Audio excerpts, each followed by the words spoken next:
Hi hello నమస్తే welcome to social post. నేను మీ anchor పప్పు. ఈ రోజు మనతోని స్పెషల్ గెస్ట్ ఉన్నారండి. ఆ గెస్ట్ ఎవరో కాదు, ప్రముఖ పామ్ మినిస్టర్ ఎంవి రమణ గారు మనతోని ఉన్నారు. చేతిరేఖలు అంటే అందరికి చూపెట్టుకొని మన భవిష్యత్ ఎలా ఉంది, మన ఫ్యూచర్లో ఏం చేయబోతున్నాము, పాస్ట్ ఎందుకు ఇలా జరిగింది అని కనుక్కుంటుంటారు. అలాంటి విషయాలే కొన్ని ఇప్పుడు సార్ని అడిగి తెలుసుకోవడానికి ప్రయత్నిద్దాం. నమస్తే సార్, నమస్తే అండి. ఎలా ఉన్నారు? బాగున్నానండి. ఇప్పుడు గోర్లు కూడా ఉంటాయి కదా సార్, కొంతమంది పింక్ ఉంటాయి, కొంతమందికి బ్లాక్ ఉంటాయి కదా గోర్లు. దీనికి రకరకాల గోర్లు ఉంటాయి. గోర్లు తొమ్మిది రకాల రంగులు ఉంటాయి. గోర్లు ఓకే 9 రకాల రంగులు ఉంటాయి. ఎరుపు రంగు గోరు క్షత్రియుడు, రాజైతాడు.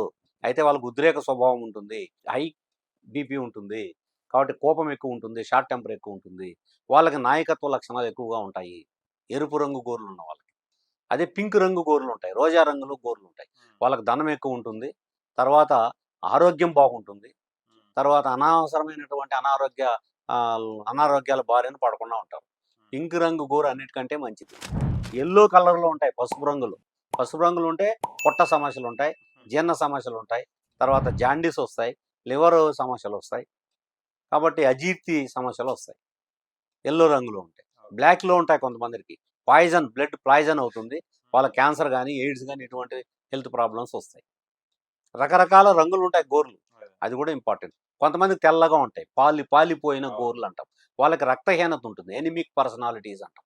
రక్తహీనత ఉంటుంది వాళ్ళకి నిద్ర, అలసట, విసుగు, కోపం ఎక్కువ ఉంటాయి. కాబట్టి లాంగ్వేజ్ ఆఫ్ ద నెయిల్స్ అంటాం. ఈ నెయిల్స్ గురించే అద్భుతమైన సబ్జెక్ట్ ఉన్నది. కొంతమందికి నెయిల్స్ ఇక్కడ 32 రకాలు ఉంటాయి నెయిల్స్.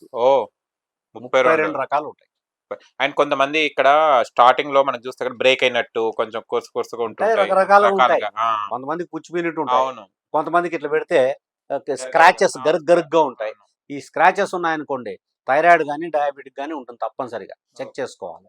ఈ పుచ్చిపోయిన గోర్లు ఉంటే బుద్ధి సరిగా ఉండదు, కొంత ఇరిటేషన్ మెంటాలిటీ ఉంటుంది, కొంత స్వార్థపరత్వం ఉంటుంది వాళ్ళ దగ్గర. అర్థమైందా? ఏదో హెల్త్ ప్రాబ్లం వస్తుంటుంది. గోర్లు క్లియర్గా ఉండాలి, బాదాం గింజల్లాగా ఉండాలి గోర్లు. వాళ్ళు అదృష్టవంతులు. పెద్ద గోర్లు ఉండి బాదాం రంగులో ఉండాలి, చిన్న గోర్లు ఉన్నా బాదాం కలర్ ఉండాలి. పింక్ రంగు నెయిల్ ఈజ్ గుడ్. ఎవరికైనా కానీ ఆరోగ్యవంతులు, ఐశ్వర్యవంతులు అవుతారు. దానికి తోడు శుక్రస్థానం బలంగా ఉండాలి. శుక్రుడు బలంగా ఉండి గోర్లు పింక్ రంగులో ఉంటే ఐశ్వర్యము, సంపదలు ఆర్జిస్తారు, అనేక రకాలైన వాహనాల్లో తిరుగుతారు. అంటే చాలా వరకు కొంతమంది అంటారు ఏంటంటే, ఇప్పుడు ఏదైనా చేతులు ఉన్న వాళ్ళకి అది పామిస్ట్రీ పనికి వస్తుంది అంటారు, కొంతమందికి మనకు చేతులు లేని వాళ్ళకు వీళ్ళకి ఎలా ఉంటుంది? దీని గురించి ఆల్రెడీగా అడిగారు మీరే, చెప్పాను నేను దాంట్లో. ఇప్పుడు కొంతమంది నన్ను పెద్ద మీటింగుల్లో మాట్లాడేటప్పుడు తెలుగు యూనివర్సిటీలో ఆడిటోరియంలో 400 మంది ఉన్నారు, అక్కడ మాట్లాడుతున్నాను నేను. ఒక అబ్బాయి లేచి, సార్ మీరు సరే బాగానే చెప్తున్నారు, ఈ చేతులు లేకుండా పరిస్థితి ఏంటి? దీనికి చాలాసార్లు సమాధానం చెప్పాను నేను. ఒక టీవీ ఛానల్లో ప్రోగ్రామ్కి వెళితే చేతులు లేకుండా పరిస్థితి ఏంది, నువ్వు చేతులు ఉన్న సంగతి చెప్తున్నావు, చేతులు లేకుండా ఉంటే ఎట్లా అని ఒక అతను లేచింది. ఎప్పుడు కూడా నేరో థింకింగ్, నెగిటివ్ థింకింగ్ అంటాం వీళ్ళని. చేతులు 100 కోట్ల మంది జనాభా ఉంటే 2 చేతులు లేని వాళ్ళు ఎంతమంది ఉంటారండి? తక్కువ, వేలల్లో ఉంటారు. లేదా 5,000 మందో, 2,000 మందో, 3,000 మందో ఉండొచ్చు 100 కోట్లకి. నువ్వు 99 కోట్ల మందిని వదిలేసి ఈ 100 కోట్లు 1%, 2%, 5% ఉండే వాళ్ళ గురించి ఆలోచిస్తున్నాం అంటే యు ఆర్ నెగిటివ్ థింకర్ అనమాట. కాబట్టి నెగిటివ్ థింకింగ్ గురించి ఆలోచించద్దు. 100 మందికి 99 కోట్ల మందికి బాగున్నప్పుడు దాని గురించి మనం ఆలోచించాలి. తక్కువ మందికి చేతులు లేని వాళ్ళు చాలా తక్కువ మంది ఉంటారు, వాళ్ళ లైఫ్ కూడా అట్లే ఉంటుంది. వాళ్ళకి హ్యాపీ లైఫ్ ఉండదు, తర్వాత మంచి లైఫ్ ఉండదు, గుడ్ లైఫ్ ఉండదు. వాళ్ళకి తల్లిదండ్రులు సంపాదించిన ఆస్తిపాస్తులు ఏమైనా ఉంటే తింటా కూర్చుంటారు అంతే. వాళ్ళు ఏం పని చేయలేరు, సంపాదన ఉండదు, ఆర్జన శక్తి ఉండదు. అర్థమైనా? తినడానికి కూడా చేతులు సహకరించవు, అవకాశం లేదు.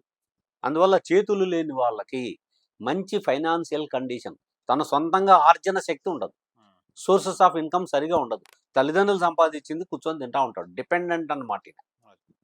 అర్థమైందా? చాలా మంది, మీరు ఎక్కువ మంది చూసుకుంటున్నట్లయితే బాగా ఆర్జించే వాళ్ళు, చేతులు లేని వాళ్ళు తక్కువ. కొంతమంది చేతులు ఇతోనే రాసేవాళ్ళు ఉన్నారు, పెయింట్ వేసేవాళ్ళు ఉన్నారు, ఆర్ట్ వేసేవాళ్ళు ఉన్నారు. అది యొక్క శక్తి వాళ్ళకి, వాళ్ళ యొక్క విల్ పవర్, ఆత్మవిశ్వాసం ఉన్న దాంతోనే వాళ్ళ ఆత్మవిశ్వాసాన్ని డెవలప్ చేసుకొని, విల్ పవర్ డెవలప్ చేసుకొని పోరాడడం. ఇవన్నీ ధ్యాన శక్తి వల్ల సాధ్యమవుతాయి, విల్ పవర్ వల్ల సాధ్యమవుతాయి, పట్టుదల వల్ల సాధ్యమవుతాయి. Thank you so much.